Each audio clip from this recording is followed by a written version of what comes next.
Hello વિદ્યાર્થી મિત્રો, હું આજે ફરી તમારું અમારા ચિંતન ક્લાસીસમાં સ્વાગત કરું છું. આજે આપણે લઈશું ધોરણ 8 અને વિષય છે ગુજરાતી અને પાઠ છે 17મો અને તેનું નામ છે ચિત્ત તું સિદ્ધને ચિંતા કરે. ચિત્ત તું સિદ્ધને ચિંતા કરે, જેનો પ્રકાર છે પદ અને ભજન અને તેના લેખક છે દયારામ. સૌપ્રથમ અહીંયા કવિતાની સમજૂતી આપેલી છે જે તમારે એક વખત વાંચી લેવી. એના પછી છે પહેલો પ્રશ્નથી શરૂઆત થાય છે, જેની શરૂઆત થાય છે વિકલ્પોથી. પહેલો વિકલ્પ છે કે ચિત્ત તું સિદ્ધને ચિંતા ધરે કાવ્યના કવિનું નામ જણાવો, તો કે દયારામ. કવિ કોને ચિંતા ન કરવાનું કહે છે, તો કે ચિત્તને. સ્થાવર જંગમ જડ ચેતનમાં માયાનું બળ ઠરે સાચો અર્થ ધરાવતો વિકલ્પ જણાવો, તો કે માયા સર્વત્ર હોવાથી સાચા ખોટાની પરખ કરવી મુશ્કેલ છે. અહીં કવિ કોનું સ્મરણ કરવાનું કહે છે, તો કે શ્રી કૃષ્ણ ચંદ્રનું. તું અંતર ઉદ્વેગ ધરે તેથી કારજ શું સરે સાચો અર્થ ધરાવતો વિકલ્પ જણાવો, તો કે તું દિલમાં વ્યાકુળ બને તેનાથી કંઈ થતું નથી. થનાર વસ્તુ કેવી રીતે થાય છે તે કયા ઉદાહરણ દ્વારા કવિ સમજાવે છે, તો કે શ્રીફળમાં પાણી ભરાય તેમ. જેનું જેટલું જે જૈમ કાઢે તે તેને કર ઠરે સાચો અર્થ ધરાવતો વિકલ્પ જણાવો, તો કે જેના ભાગ્યમાં જે મળવાનું હોય તે યોગ્ય સમયે તેના હાથમાં આવે છે. તારું ધાર્યું થાતું હોય તો સુખ સંચે દુઃખ હરે સાચો અર્થ ધરાવતો વિકલ્પ જણાવો, કે જો તારી ઈચ્છા મુજબ થતું હોય તો સુખ જ ભેગું કરે અને દુઃખને દૂર કરે. એના પછી છે ખાલી જગ્યા પૂરો. અહીંયા ખાલી જગ્યાનો શરૂઆતમાં તેમાં ખાલી જગ્યાના બે ઓપ્શન આપેલા છે, જે સાચો હોય તે તમારે ખાલી જગ્યામાં લખવાનું. સ્મરણ કર શ્રી કૃષ્ણચંદ્રનું જન્મ મરણ ખાલી જગ્યા હરે, તો કે ભય. ખાલી જગ્યામાં પ્રાણી શ્રી કૃષ્ણના ધ્યાન ગર્ભમાં ધરે, તો કે નવ. ધણીનો ધાર્યો મનસુબો ખાલી જગ્યા બ્રહ્માથી નવ ફરે, તો કે હર. જેવો જંત્ર બજાવે જંત્રી તેવો ખાલી જગ્યા નિસરે, તો કે સ્વર. રાખ ભરોસો ખાલી જગ્યાનો દયા સિદ્ધને ડરે, તો કે રાધાવર. એના પછી છે નીચેના વિધાનો ખરા છે કે ખોટા તે સાચા કે ખોટાની નિશાની કરીને જણાવો. પહેલું છે ચિંતા કરવાથી સૌ સમસ્યાઓનો ઉકેલ આવી જાય છે, તો કે ખોટું. માયાના આવરણને લીધે જ મનુષ્ય 84 લાખ યોનિમાં ફરે છે, તો કે સાચું. કવિએ મનુષ્યના હાથમાં સર્વની દોરી હોવાનું કહ્યું છે, તો કે ખોટું. હાથી જેમ કોળું ગળી જાય છે તેમ જનાર વસ્તુ તેની મેળે જતી રહેશે, તો કે સાચું. ઉપનિષદ પણ કહે છે કે જે થવાનું હશે તે અણધારી રીતે થશે, તો કે સાચું. એના પછીનો પ્રશ્ન છે કે ચિત્ત તું સિદ્ધને ચિંતા ધરે પદના કવિ કોને પોતાના ઈષ્ટદેવ માને છે, તો કે ચિત્ત તું સિદ્ધને ચિંતા ધરે પદમાં કવિ શ્રી કૃષ્ણને પોતાના ઈષ્ટદેવ માને છે. માયાનું બળ ક્યાં ક્યાં અસર કરે છે, તો કે સ્થાવર જંગમ જડ અને ચેતન બધે માયાનું બળ અસર કરે છે. શ્રી કૃષ્ણચંદ્રનું સ્મરણ કરવાથી શું થાય છે, તો કે શ્રી કૃષ્ણચંદ્રનું સ્મરણ કરવાથી જન્મ મરણનો ભય દૂર થાય છે. 9 માસ સુધી ગર્ભમાં પ્રાણીની સંભાળ કોણ રાખતું હશે, તો કે 9 માસ સુધી ગર્ભમાં પ્રાણીની સંભાળ શ્રી કૃષ્ણ રાખતા હશે. લખ 84 એટલે શું, તો કે લખ 84 એટલે 84 લાખ. સૃષ્ટિ પર 84 લાખ પ્રકારના જીવો છે, એટલે કે 84 લાખ યોનિ છે. મનુષ્યે આ તમામ યોનિમાંથી પસાર થવું પડે છે. માણસે અંતરમાં ઉદ્વેગ કે ઉચાટ કેમ ન રાખવો જોઈએ, તો કે માણસે અંતરમાં ઉદ્વેગ કે ઉચાટ ન રાખવો જોઈએ નહીં, કારણ કે તેનાથી કોઈ જ કામકાજ થઈ જતા નથી. કવિને મતે આપણે ક્યુ અજ્ઞાન રાખીએ છીએ? તો કે કવિના મતે આપણે પોતાનું ધાર્યું થશે તેવું અજ્ઞાન રાખીએ છીએ. અહીં ચિત્ત તું સિદ્ધને ચિંતા ધરે પદમાં રાધાવર એટલે કોણ? તો કે અહીં ચિત્ત તું સિદ્ધને ચિંતા ધરે પદમાં રાધાવર એટલે ભક્ત રાધાજીના સ્વામી શ્રી કૃષ્ણ.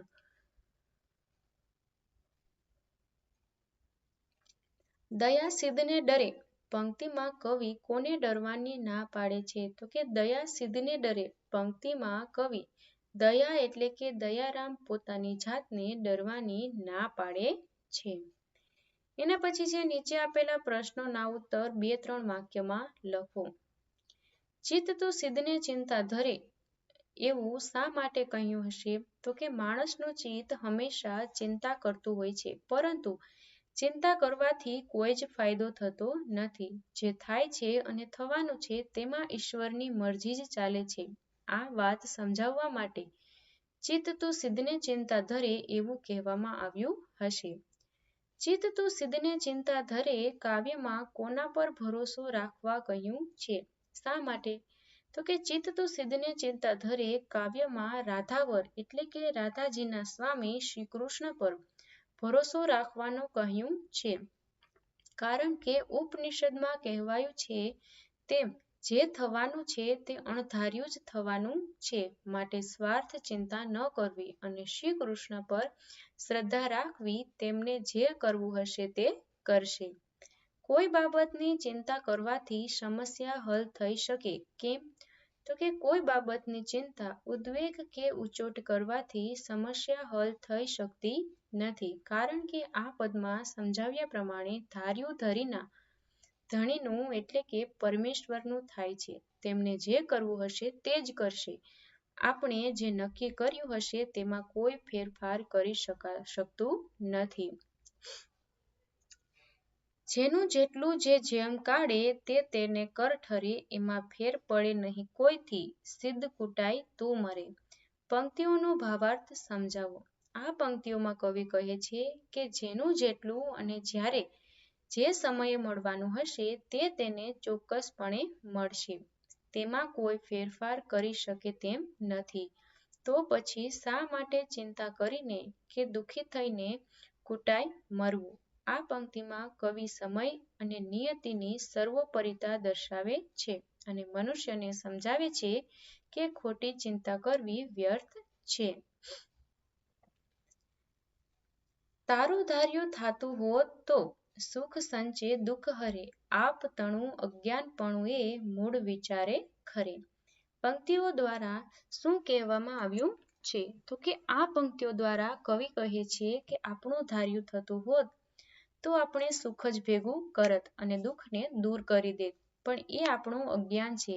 એ બાબતને મૂળમાંથી જ વિચારવા જેવી છે કે અહીં ઈશ્વરની મરજી મુજબ જ બધું થાય છે, આપણું કંઈ જ ધાર્યું થતું નથી. ચિંતાના કારણો દૂર કરવા શું કરવું જોઈએ? ચિત્ત તું સિદ્ધને ચિંતા ધરે કાવ્ય મુજબ ચિંતાના કારણો દૂર કરવા માટે આપણે સઘળું ઈશ્વર પર છોડી દેવું જોઈએ. તેના પર ભરોસો રાખી તેને આધીન થઈ જવું જોઈએ. તેની ઈચ્છામાં આપણી ઈચ્છાને ભેળવી દેવી જોઈએ. નીચેના પ્રશ્નોના ઉત્તર લખો. ચિત્ત તું સિદ્ધને ચિંતા ધરે કાવ્યનો મુખ્ય સંદેશ વર્ણવો. ચિત્ત તું સિદ્ધને ચિંતા ધરે કાવ્યનો મુખ્ય સંદેશ એ છે કે મનુષ્ય ચિંતા છોડીને ભગવાન પર ભરોસો રાખવો જોઈએ. ઈશ્વર કવિ દયારામ કહે છે કે આ દુનિયામાં જે કંઈ પણ થાય છે તે ભગવાનની ઈચ્છાથી જ થાય છે. મનુષ્ય ખોટી ચિંતા કરીને દુઃખી થાય છે, પરંતુ તેનાથી કંઈ વળતું નથી. કવિ વિવિધ ઉદાહરણો આપીને સમજાવે છે કે જે થવાનું છે તે થઈને જ રહેશે. જેમ કે ગર્ભમાં રહેલું જીવ 9 મહિના સુધી ભગવાનનું સ્મરણ કરે છે અને સમય આવે એટલે જન્મ લે છે. એ જ રીતે જે વસ્તુ જવાની છે તે જાય છે અને જે મળવાનું છે તે મળે છે. માટે મનુષ્યએ ચિંતા છોડીને ભગવાન પર શ્રદ્ધા રાખવી જોઈએ અને પોતાના કર્મો કરતા રહેવું જોઈએ. આમ કાવ્યના આધારે કવિ કહેવા માંગે છે કે મનુષ્યએ મોહ માયા અને ચિંતા છોડીને ઈશ્વર પર ભરોસો રાખવો જોઈએ. દુનિયાનું સમગ્ર સંચાલન તેમની મરજી મુજબ થાય છે. જે સમયે જે થવાનું છે તે થઈને જ રહે છે. માત્ર ઈશ્વરના ભરોસે રહી પોતાનું કર્મ કરતા રહેવાનો કવિ સંદેશ આપે છે. એના પછી છે કે આપણે ફળની આશા રાખ્યા વિના કામ કરીએ રાખવું જોઈએ. વિધાન સમજાવો. આપણે આપેલ વિધાનનો અર્થ એ છે કે આપણે કોઈ પણ કાર્ય કરીએ ત્યારે તેના પરિણામની ચિંતા કર્યા વગર ફક્ત આપણું કર્મ કરતા રહેવું જોઈએ. કવિ દયારામ સમજાવે છે કે જે કંઈ થવાનું છે તે ઈશ્વરની ઈચ્છા મુજબ જ થશે. મનુષ્યનું કાર્ય ફક્ત પોતાનું કર્મ કરવાનું છે. તેના ફળ પર તેનું નિયંત્રણ નથી. કેમ કે કાવ્યમાં કહેવાયું છે કે દોરી સર્વની એના ઈશ્વરના હાથમાં છે. આનો ભાવાર્થ એ છે કે આપણા પ્રયત્નોનું ફળ શું આવશે તે આપણા હાથમાં નથી. તે ઈશ્વર પર નિર્ભર કરે છે. તેથી ફળની ચિંતા કરવાથી કોઈ ફાયદો થતો નથી. કારણ કે ધણીનો ધાર્યો મનસૂબો હરબ્રહ્માથી પણ બદલાતો નથી. આથી આપણે ફક્ત આપણું કર્મ કરતા રહેવું જોઈએ અને પરિણામ ઈશ્વર પર છોડી દેવું જોઈએ. કવિ કહે છે કે જો આપણું ધાર્યું થાત તો આપણે સુખ ભેગું કરત અને દુઃખ દૂર કરત. પરંતુ આ આપણું અજ્ઞાન છે. થવાનું છે તે અણચિતવ્યું જ થશે એમ ઉપનિષદ પણ કહે છે. તેથી રાધાના સ્વામી પર ભરોસો રાખીને દયા શા માટે ડરે? આનો અર્થ એ છે કે આપણે ઈશ્વર પર શ્રદ્ધા રાખીને નિશ્ચિતપણે કર્તવ્ય પાલન કરવું જોઈએ. કાવ્ય પંક્તિઓ પૂર્ણ કરો. અહીંયા 3 કાવ્ય પંક્તિઓ આપેલી છે જે તમારે તમારા પાઠ્યપુસ્તકમાંથી અથવા તમારે આમાંથી જોઈને અમારા વિડીયોમાંથી જોઈને તમારે તમારી બુકમાં કાવ્ય પંક્તિ પૂર્ણ કરી લેવી. એના પછી નીચેનો પ્રશ્ન છે કે નીચેના પ્રશ્નોના માંગ્યા મુજબ ઉત્તરો લખો. પહેલું છે કે શબ્દ યાદીમાંથી જુદા પડતા શબ્દને છેકો. અહીંયા શબ્દ આપેલા છે જે જુદો પડતો હોય તેને છેકી નાખવાનો છે. ઉદાહરણ તરીકે આપણે જોઈશું ચિંતા, દુઃખ, ફિકર અને કાળજી. તો આમાંથી જુદો કયો પડે છે તો કે દુઃખ. તો એના ઉપર છેકો મારી દેવાનો એટલે કે લીટો કરી દેવાનો. સ્વર, અવાજ, સુર, ધ્વનિ અને બૂમ. તો શું જુદું પડે તો કે બૂમ. તો કે એની ઉપર લીટો કરી દેવાનો. આ જ રીતે તમારે બધા છે તે આ રીતના કરી લેવા. એના પછી છે શબ્દકોશનો ઉપયોગ કરી આપેલા શબ્દોના અર્થ જાણો, લખો અને વાક્ય બનાવો. ચિત્ત તો કે મન, ચિંતા તો કે ફિકર. તો કે ચિત્ત વાક્ય છે કે ચિત્ત શાંત રાખવું જરૂરી છે. ચિંતા કરવાથી આરોગ્ય બગડે છે. ચેતન તો કે સજીવ. વૃક્ષોમાં પણ ચેતન છે તે આપણે તેમની વૃદ્ધિમાં જોઈ શકીએ છીએ. ચેતના તો કે જાગૃતિ. યોગ અને ધ્યાનથી ચેતના પ્રાપ્ત કરી શકાય છે. એના પછી છે વાક્યને આધારે રેખાંકિત શબ્દના અર્થ ધારો અને લખો. પહેલું છે કે અમદાવાદ અને ગાંધીનગર વચ્ચે ઝાઝુ અંતર નથી.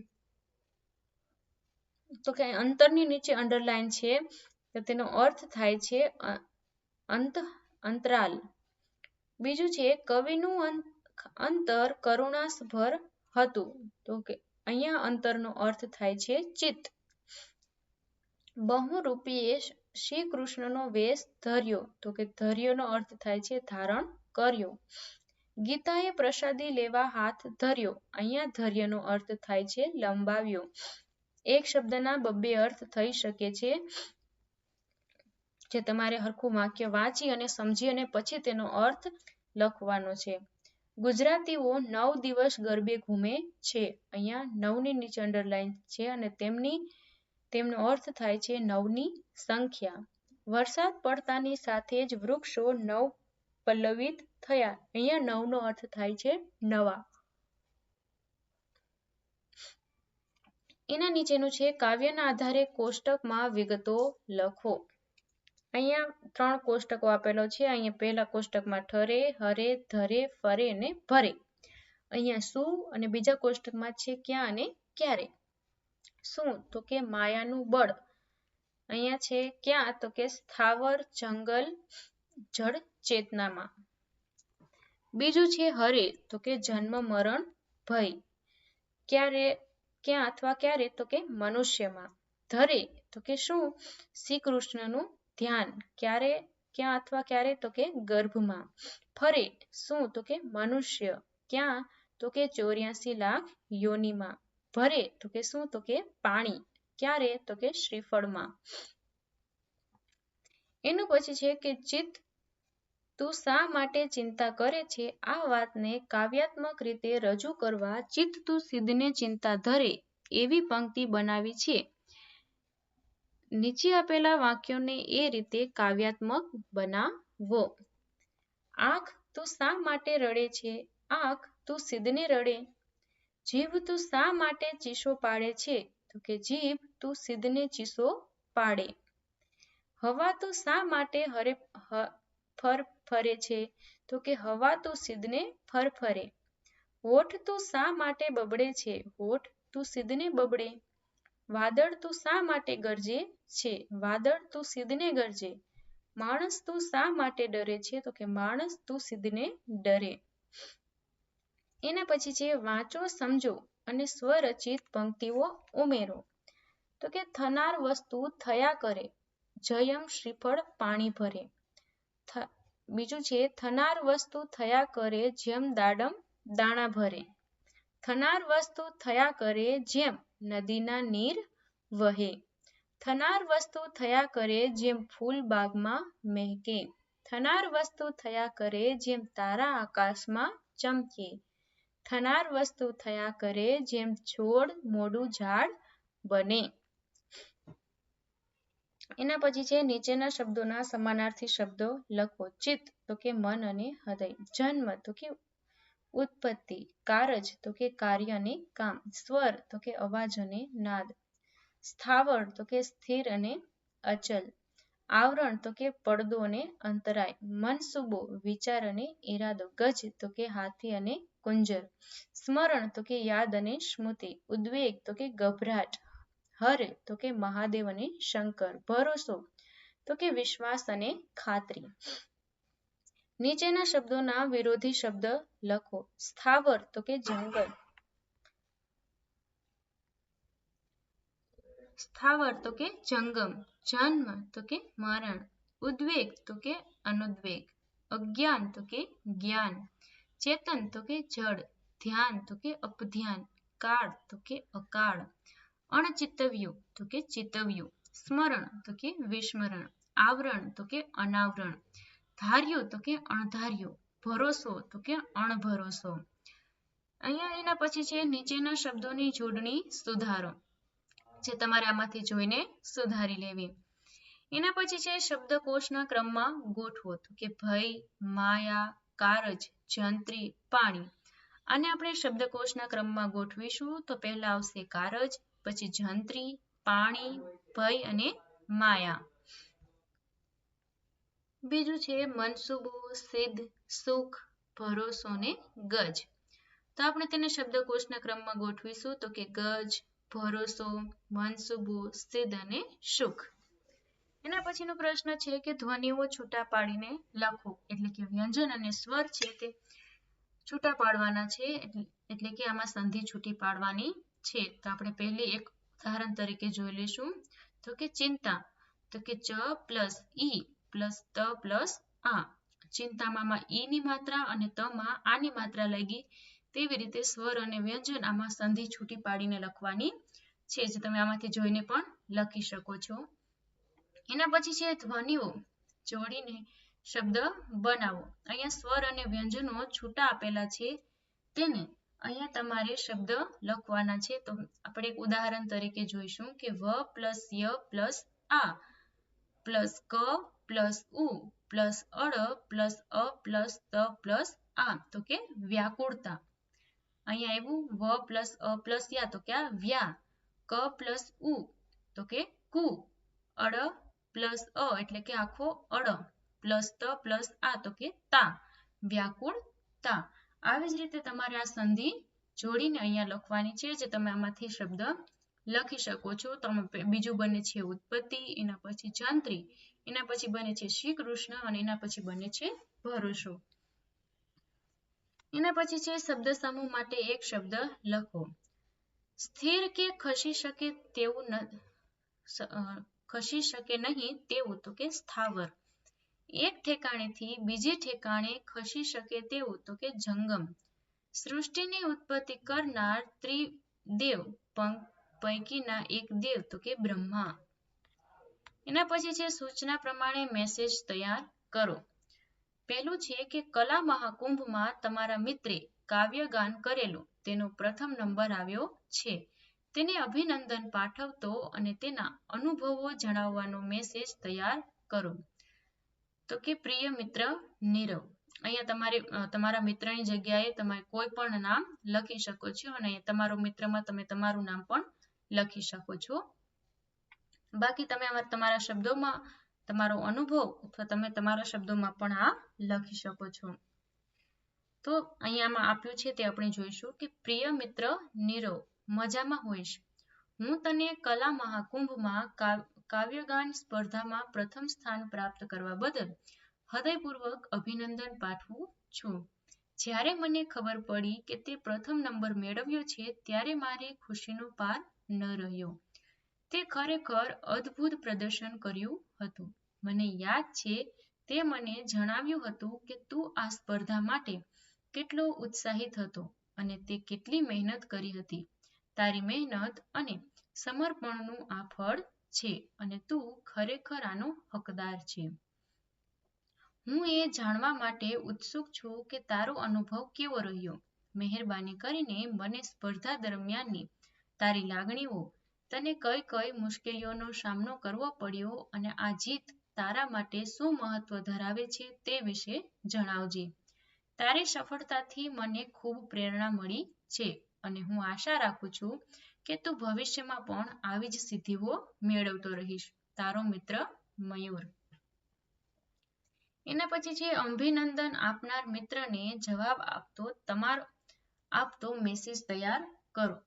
અહીં પ્રિય મિત્ર મયુર, તારા અભિનંદન માટે હું દિલથી આભાર માનું છું. તારા જેવા મિત્રોની શુભેચ્છાઓ, પ્રોત્સાહન અને વડીલોના આશીર્વાદથી જ મને આ સફળતા મળી છે. જ્યારે મારું નામ વિજેતા તરીકે જાહેર થયું, ત્યારે હું ખૂબ જ ભાવુક થઈ ગયો હતો. એ ક્ષણ મારા માટે અવિશ્વસનીય હતો અને હું એ લાગણીને શબ્દોમાં વર્ણવી શકતો નથી. આ જીત એ મારી મહેનત અને સમર્પણનું પરિણામ છે અને હું આ વાત તને અને તારા જેવા મિત્રોને જણાવીને ખૂબ જ આનંદ અનુભવી રહ્યો છું. ફરી એકવાર તારો ખૂબ ખૂબ આભાર. તારો મિત્ર નીરવ.